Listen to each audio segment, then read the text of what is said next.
안녕하세요. 꼼방의 모찌입니다. 이건 러시아제 가변제왕인데 105ohm짜리예요. 와트 수는 그렇게 높진 않은데 2V 정도에 이제 사용해보면 내구성은 상당히 좋은 것 같더라고요. 450V 캐소드에 전압 260 정도를 사용을 또는 280 정도를 사용을 했을 때 그 D3의 플레이트에 걸어주는 부하장도 캐독 10kg. 근데 실제로 측정해보면 9.3 정도 나와요. 거기에 맞춰가지고 이 전압에 따라서 D3의 바이어스 저항도 조정을 좀 했습니다. 콘덴서 하나 거쳐가지고 바로 오는 거다 보니까 부품이 그렇게 많지도 않아요. 이 정도 단자만 있으면 충분할 것 같아요. 부품 단자대는 요걸 준비를 했고 자기 바이어스 저항이 1.5K 정도가 필요한데 파워 저항이 1.5K짜리가 없습니다. 그래가지고 캐독 4.7K짜리 저항 하나가 한 20W급 정도는 돼요. 방열판만 달려있으면 3개를 병렬로 연결하면 이게 1.53K 정도가 나옵니다. 파워 저항의 방열판도 그렇게 크진 않거든요. 작은 거에다가 3개를 어디엔가 꼽아야 되잖아요. 그래서 측면에 2개, 센터에 하나 이렇게 해가지고 이제 요 안에서 계략 1.5K면 한 100마이크로 정도만 하면 됩니다. 전압은 한 150V, 센터에 들어가는 여기에 드릴 날 같은 경우에 뒤에 들어갈 수 있는 머리는 별로 없을 거예요. 요거는 2.5mm 정도로 탭을 내야 될 것 같고 양쪽에는 나사로 3.2mm짜리 드릴로 뚫을 거거든요. 손으로 전부 하는 거다 보니 그 파키스탄 트럭에서 트럭 고치는 것처럼 그렇게 손으로 하는 경우가 많아요. 이게 끝에 이게 저기 가면은 약간 이게 돌아버릴 수가 있거든요. 손으로 이렇게 다칠 수도 있어요. 제가 무슨 말 할 때마다 이게 뭔가 있어야 되는 게 많다고 맨날 이야기 하잖아요. 실제로 이게 하는 걸 보면 그렇습니다.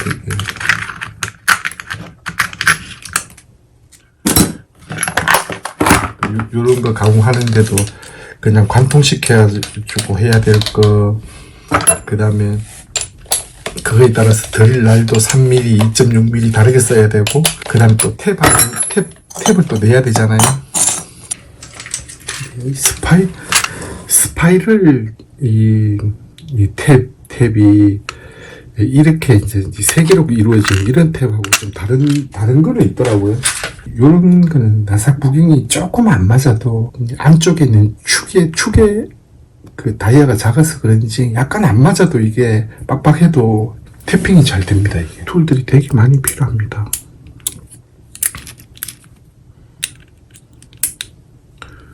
자, 이걸 처음 시작하면서 이렇게 공구를 계속 사모아야 된다고 하면은 진짜 큰 부담일 거예요, 아마. 가지고 있는 걸 이렇게 사용하니까 이렇게 그런 모든 것이 편리하지 않은 곳에서 작업을 하려면 약간 시간이 걸리더라도 천천히 신중하게 작업을 하는 게 좋죠. 이 제품이야 기구적인 설계를 다 해서 원래 거기에 맞는 용도를 딱 이제 써주면 되니까 제작 과정에서 복잡하거나 알 수 없는 어려움 이런 것들은 만드는 사람은 정확하게 모든 내용들을 잘 모를 수도 있어요. 근데 이걸 손으로 하나하나씩 하다 보면 예기치 않게 이게 뭐가 사소하게 안 맞아가지고 작업이 안 되고 중단되고 이런 일들이 많거든요. 저도 이게 작업이 지체되고 빨리빨리 못 만드는데 아마 그런 이유도 있을 거예요. 원래는 측면에다가도 이제 탭을 내려고 했죠. 근데 여기에 티는 엄청 이게 두꺼운데 여기는 티가 너무 얇아가지고 이거는 밀착이 이렇게 잘 되는 게 굉장히 중요한데 두께가 너무 얇으면 힘을 많이 줄 수가 없잖아요. 1.5K 저항이 없어가지고 또 20W급을 캐독을 병렬로 연결해서 쓰는 게 미친 짓이죠. 이게 싼 부품이 아닙니다. 이 부품은. 최종적으로는 이 안에 이게 CPU 할 때 그런 실리콘 그리스 있잖아요. 열 잘 전달하게 해주는 그런 것들을 살짝 도포를 할 거예요. 그냥 만드는 거여도 또 이게 기능은 또 잘 되어야 되잖아요. 앰프를 만든 지는 상당히 이제 오래되었는데 이게 뭐 제가 프로로 하는 건 아니었고 개인적인 취미로 이걸 이제 오랫동안 하던 거였어. 이게 본업이 직장 생활이 너무 힘들거나 시간이 안 들거나 여건이 안 될 때는 또 못 만들 때도 많았고 또 시간이 나거나 하면은 이제 이런 것들을 나중에는 이게 시간이 지나고 보니 내가 힘들 때도 만들게 되더라고요. 어떤 때는 힘들 때는 굉장히 기기를 많이 만드는 경우가 있습니다. 주변에 기기 들고 와서 새로 리빌드를 해준다든지 그런 것도 작업 많이 하고. 그러니까 이게 뭔가 이제 손으로 만지는 걸 좋아하는 사람들이 앰프를 만드는 거는 그냥 근성으로는 이렇게 해가지고 못 만들거든요. 집중을 해야 소리가 나는 거고 또 회로를 그렸다면 정확하게 그걸 만들어 주거나 아니면 피드백을 또 해줘야지. 그래서 이게 어쩌면 이런 취미들은 더 복잡한 세상에서 머무르다 보니 현실에서의 고단함을 잊어버릴 수 있는 거. 그런 정도로 생각하고 이걸 개인적으로는 이제 이 방열판을 고정시켜야 되는데 상판에다가 구멍을 많이 천공하는 거는 나중에 이렇게 볼 때 외관이 조금 이게 나사가 이게 관통을 하고 있고 머리가 나와 있으면 어지럽게 보입니다. 그래가지고 저는 가급적이면 여기 이제 뚫어놓는 것 홀에 스포트를 대거나 그걸 이용해서 단자대나 이런 것들을 배치하고 부품을 주변에 배치해서 기능상의 문제만 없다면 이렇게 만드는 방법을 많이 쓰다 보니 약간 이제 구질구질해 보일 수는 있는데 이런 것들 방열판 여기 대류 일어날 수 있도록 그 소켓 가이드를 하나 달고 여기다가 이제 어차피 나사를 통과해가지고 상판에다 고정을 시켜야 되잖아요. 그래가지고 이거 육각으로 스포트로 고정시켜 놓고 높이를 방열판 요 크기에다 딱 맞췄어요. 이번 경우에 이렇다는 것이지 또 실제로 이게 그때그때마다 많이 다릅니다. 이게 그래서 이 조그만 목 그래서 가지고 있는 거예요. 그러니까 이게 스포트의 높이가 방열판 높이보다 조금 낮아야 되는 거죠. 그래야지 이게 나사로 좋으면 방열판을 누르면서 아래까지 밀착이 되면서 붙어 있거든요. 이런 것도 또 안 맞으면 수공이 보이죠. 줄 이런 것도 사용합니다. 이런 모양이에요.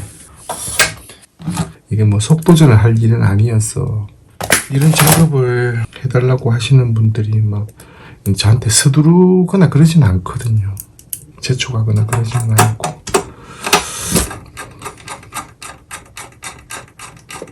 이렇게 좋으면 아래에 완전히 밀착이 됩니다. 굉장히 강력하게 붙어있죠. 16마이크로, 32마이크로, 그 다음 내압은 450V인데 파워 서플라이 시뮬레이션을 해보면 OV4G 같은 경우에는 첫 단에 33마이크로 이상을 걸기는 어려워요. 그러면 그 이상 걸어버리면 이 초기에 콘덴서 충전 용량 때문에 이 정유관이 손상을 입을 가능성이 있어요. 그걸 지켜줘야 되거든요. 그게 어디에 나오냐? 규격집에 나옵니다. L 인풋, 그 초크 인풋을 할 건지 콘덴서 인풋을 할 건지에 따라서 첫 번째 걸어줘야 되는 그 콘덴서의 값이 막시멈 값이 적혀 있어요. 콘덴서는 DC를 저장해주는 역할을 하는 거다 보니까 많으면 많을수록 좋은데 정유관이나 이런 진공관 타입은 그 값이 크지가 않아요. 세라믹 소자나 이런 것처럼 막 눌러주려면 이 용량을 굉장히 큰 걸 써줘야 되는데 정유관은 그 여건상 이렇게 첫 번째 콘덴서 인풋으로 쓸 때 용량이 벌써 33밖에 안 되고 그 다음 초크를 하나 걸고 다음에 넘어갈 때도 그 값이 뒤에 초크를 지나는 콘덴서라 하더라도 그 용량을 너무 크게 써버리면 역시 이 정유관에 데미지를 주거든요. 그래서 계산해 보니까 이게 33 정도 걸고 두 번째는 150까지 콘덴서도 용량이 약간 크면 클수록 리플을 더 많이 잡아주니까 첫 번째는 33, 두 번째는 이제 150 마이크로 정도까지는 잡아줄 수 있더라고요. 그래도 앰프가 만일에 45처럼 개인이 낮다면 영향을 받지는 않는다 하더라도 개인이 굉장히 높은 것들은 싱글의 경우 이 콘덴서 값이 충분하지 않거나 그 L 값이 충분하지 않으면 흠이 날 수가 있거든요. 약간씩 가까이 들으면 날 수가 있습니다.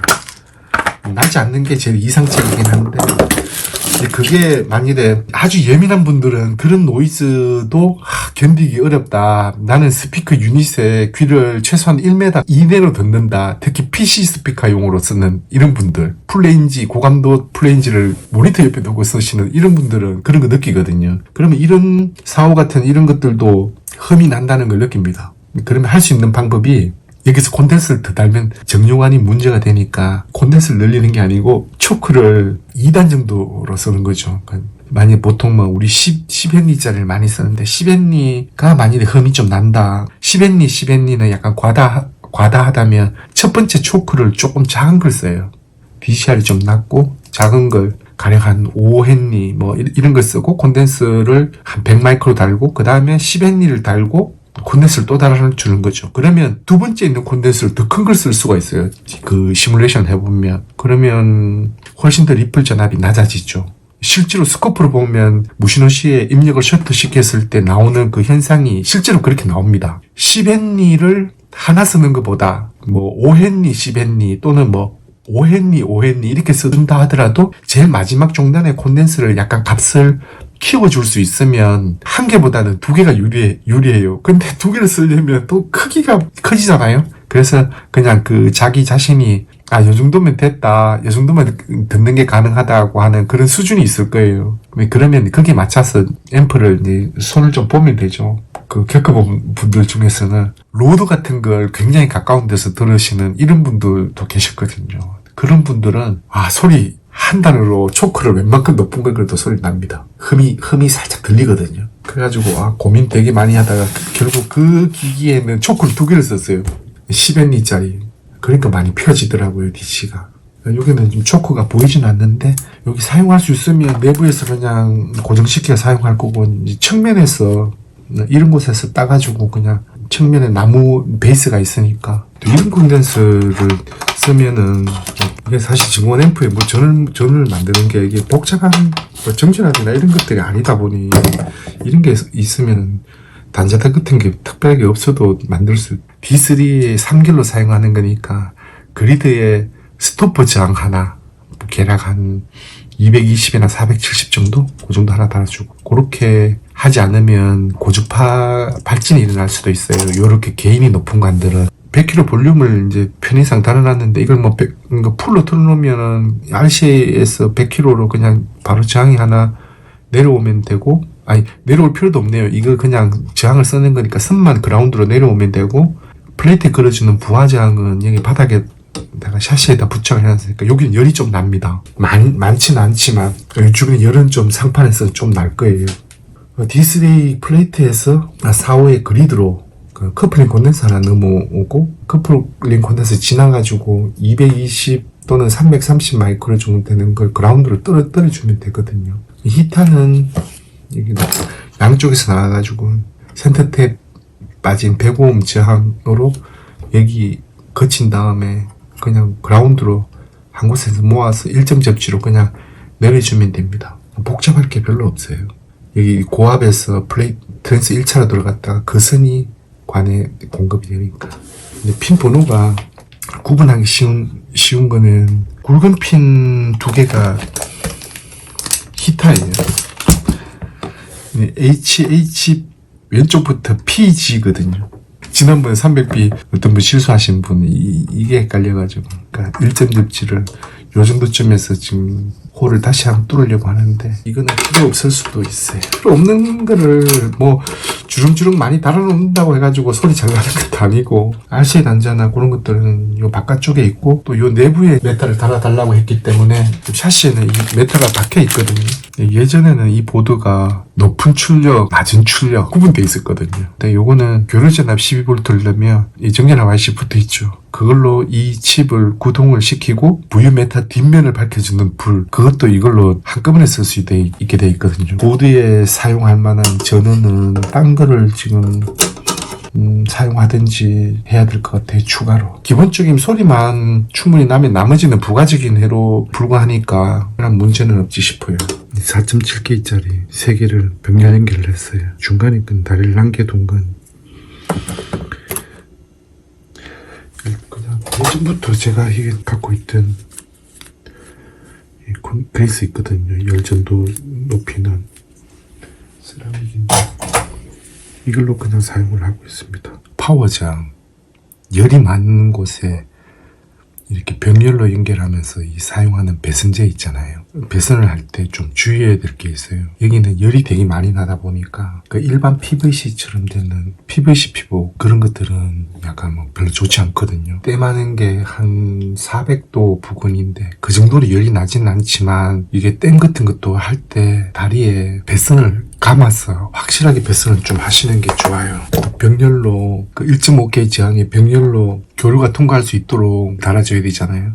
지금 이제 200V에 100마이크로인데 사용해야 되는 거는 실제로는 한 100V에 100마이크로 정도면 충분합니다. 말씀을 드렸지만 정유관의 수명은 콘덴스의 값이 문제를 일으키는 경우가 많아요. 초기에 충전을 할 때 생기는 그 전류 값이 정유관의 능력을 오버해버리면 문제가 생기거든요. 대부분 그런 거 없습니다. 그냥 뭐 하던 대로 필요에 나와 있는 대로 그냥 해버리죠. 근데 정유관마다 조금 그런 것들은 지켜주면 전체적으로 수명을 오랫동안 유지하는데 좀 유리해요. 요게 68이니까 136이잖아요. 136과 16은 152가 나옵니다. 이제 이걸 만들기 전에 항상 그 기획집에 나와 있는 그 전격이라든지 핀 이런 것들을 헷갈리지 않게끔 한번 다시 보는 의미에서 이것들을 체크한 다음 체크를 하고 동작점을 이제 계속 바꿔주거나 나중에 세팅할 때 이런 것들이 좀 필요하기 때문에 여기 보시면은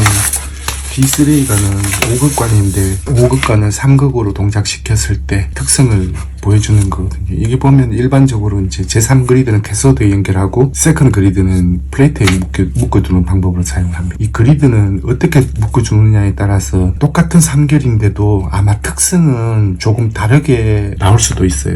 결선하는 방법에 따라서 이걸 그리드 J 그리드와 제3 그리드를 한꺼번에 묶어주기도 하거든요.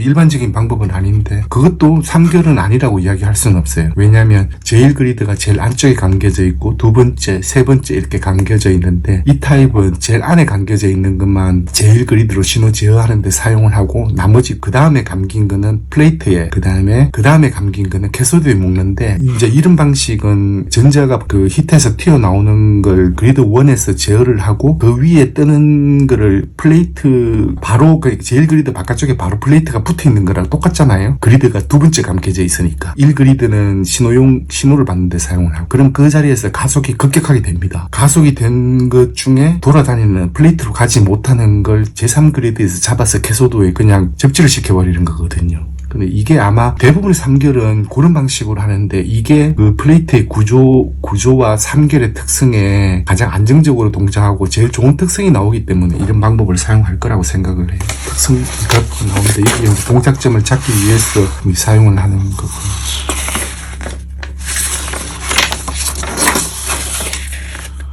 사오는 1, 4가 히트고 3번이 그리드, 2번이 플레이트인데 이걸 그 밑에서 이렇게 봤을 때 HH를 바라보는 방향을 나의 방향으로 이렇게 놓으면 그쪽에 있는 게 큰 다리가 HH고 PG예요. 대부분 3극과는 그런 식으로 구조가 돼 있거든요.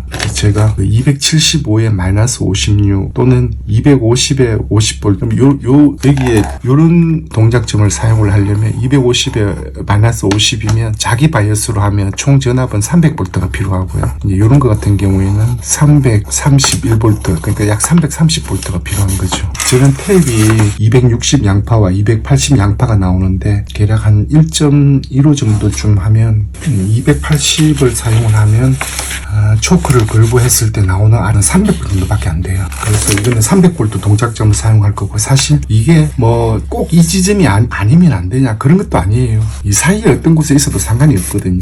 다만 그 전격의 이 사오 특성에 나와 있는 여기에 부하선에 따라서 250V, 250V, 50 전류는 뭐 250에 전류 뭐 35mm, 45mm 전압을 좀 높이면 바이어스를 좀 깊게 걸어줘도 되고 로드라인은 5kg니까 지금 요거는 로드라인이 2.7K, 3.9K 짜리로 된 건데 5kg면 더 높습니다. 이렇게 좀 높죠. 그래서 적정한 점을 설정을 하면 돼요. D3A가 그 뮤가 이제 77인데 저항로드로 사용하면 많이 나와도 한 50 정도는 정폭을 할 수 있고, 여기서 2mm 정도 풀 출력을 소스에서 받으면 이 앰프는 자기 가진 범위 내에서 최대한 출력을 내게 돼 있죠. 이 초단의 그리드 바이어스가 너무 작으면 출력이 큰 쪽에서는 클리핑이 일어날 거고요. 그런 것들을 가지고 이제 정류관의 전격이나 그 다음에 D3A의 구동 상태, 그 다음에 파워 스플라이 하고 난 다음에 300V 정도로 사용을 한다는 거, 총량을 이제 전류값을 계산을 한 다음에 그걸 가지고 전원에 시뮬레이션 해보면 알거든요. 만일에 더 높은 동작점을 사용해보고 싶다고 하면 이 관을 OAR4나 이런 걸로 바꾸면 됩니다. 근데 요즘은 뭐 OAR4가 이게 특성이 좋다고 이야기하는, 누구나 써보고 싶어하는 OAR4는 가격이 무척 비싸요. 그래서 제가 RCA 오버포지를 갖고 있는데 그거가 150mm 정도쯤은 뽑아줄 수 있기 때문에 지금 다시 계산한 걸로는 한 100mm 부분 정도 되는데 그 정도 사용하기는 아무 문제는 없습니다. 처음에 D3A의 동작점을, 이 표준 동작점을 가지고 부하장을 7kg를 걸고 캐소드 저항을 75ohm 정도로 이제 사용하려고 했었는데, 부하장은 9.3kg 정도로 사용을, 이제 전류를 한 15mm 정도 좀 흘리고 드롭되는 저항도 작거든요. 그리고 이제 바이어스는 1.5 정도쯤 걸어주는 걸로, 이런 상태면 이제 풀 출력은 나진 않습니다. 4호의 이 RK는 1.4K 정도 값이 나오는데 1.5K가 현실적으로 할 수 있는 값이어서 1.51, 1.53으로 그 맞춰놓은 거고요. 이 부품이라고 해봤자 이 D3A 뮤가 굉장히 높아서 요 그리드에 들어가는 한 220에서 470 정도 또는 뭐 335도 괜찮아요. 요런 스토프 저항을 하나 이제 달아주는 게 발진을 줄여줄 수 있고, 없어도 되긴 합니다. 근데 뮤가 높은 관들은 대부분 요런 것들을 좀 달아줘가지고 여기에 그 CK 값, 기본에 관이 가지고 있는 그 CK랑 요 관 저항이랑 합성해서 고역의 필터를 형성을 하거든요. 그래서 요걸 달아주면 실제로 귀에 들리는지 안 들리는지는 모르겠지만 느낌상으로는 이게 큰 값을 달아주면 소리가 약간 어두워지는 경향이 있어요. 소리가 밝은 관들은 어둡게 만들 수 있는데 어두운 소리는 밝게 만들기가 어려워요. D3A의 캐소드 저항은 100ohm 정도만 사용하면 되겠더라고요. 계산해보니까. 요거 역시 여기 붙어있는 콘덴서 값 470, 220, 330 또는 1000 이런 값들이 요 두 개가 저역이 통과될 수 있는 로컷을 결정을 하는데, 이 앰프 자체가 초저역이 날 수도 없고 트랜스 특성상 그렇게 나지도 않아요. 그래서 이걸 너무 무거운 거 낮은 주파수로 설정을 해버리면 1000, 2000 이렇게 달아버리면 이 소리가 왠지 약간 무거워지는, 그러니까 한 박자 느린 그런 느낌이 나요. 그래서 정밀하게 계산해보면 값은 다 나오지만 이 캐소드 저항이 굉장히 낮다, 100ohm대다 그러면 470 정도 걸어주는 게 막, 이게 1K, 2K 또는 3K 이렇게 가면 220, 330도 괜찮아요. 딱 정해진 건 아니고 달아보면 소리가 약간 다르게 느껴지는 때가 있습니다. 커플링 콘덴서는 0.2 쓰고 0.2 쓰면 여기 330이나 470 해주면 되거든요. 이 그리드 리크 저항은 관에 따라서 최대값이 정해져가지고 오는 관들이 있어요. 이하로 사용해야 되고, 총 관들 아니면 대체적으로 이런 형식이에요.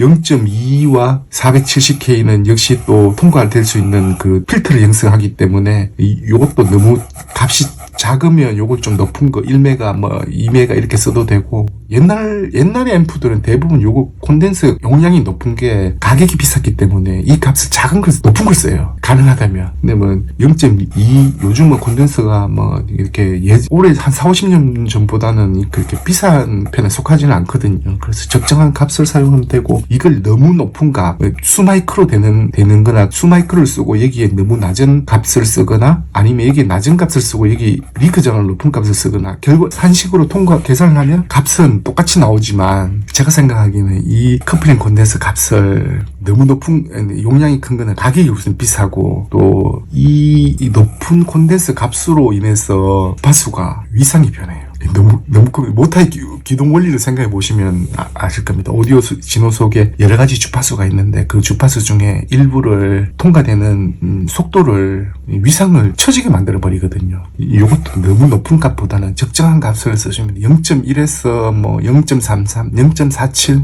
그 정도 범위 내에서 쓰면 이걸로 두 개 조합해 가지고 하면 되거든요. 그리고 이제 300V를 걸었을 때 1.5K 정도를 사용하면 되는 걸로 해가지고 병렬로 3개로 합성장을 만들어놨고, 이게 1.5K 정도 되면 이거는 용량을 또 한 100마이크로 정도쯤 써주면 됩니다. 너무 높은 값도 필요가 없고, 요 오버포지의 33과 150은 이건 파워 스플라이의 프로그램, 공작 프로그램 거기서 시뮬레이션 한 거예요. 이게 정확하지는 않지만 그래도 상당히 근사하게는 맞기 때문에 이걸 이제 저 같은 경우는 앰프 만들 때 대부분 이걸 이제 사용을 많이 하죠. 이 계산하는 식들은 이게 뭐 어려운 게 아니고 교육집에 나와 있는 것대로, 또는 그 동작 그래프 점에서 로드라인을 그리고 거기서 그 하는 걸 설정하는 걸 잡으면 되거든요. 이것도 원리만 알면 그렇게 어려운 얘기도 아니고 얼마든지 어떤 전공하든지 컨트롤 할 수 있는데, 이런 걸 알아야지 좀 어떤 관이든 앰프를 쉽게 만들어내고 이해하는 데 도움이 되게 많이 되는데, 이런 걸 잘 이해하는 거를 게을리 해버리면 자기가 자작을 하면서 할 수 있는 게 남이 만들어 놓은 앰프를 그냥 회로를 그냥 만들어 보는 것에 불과해요. 좀 약간 슬프죠. 이 자작을 하면서 이런 간단한 원리를 이해를 못해서 자꾸 남이 만든 만든 회로만 가지고 만든다는 게 자유가 없다고 저는 생각을 해요. 그래서 이런 동작점을 이해하는 방법은 다음에 별도로 시간을 내서 이 부분을 한번 길게 설명을 한번 하려고 해요. 이게 누구나 알 필요는 없는 것이지만, 이걸 알면 더 많은 걸 즐길 수가 있거든요. 그럼 다음 영상에서 뵙겠습니다. 감사합니다.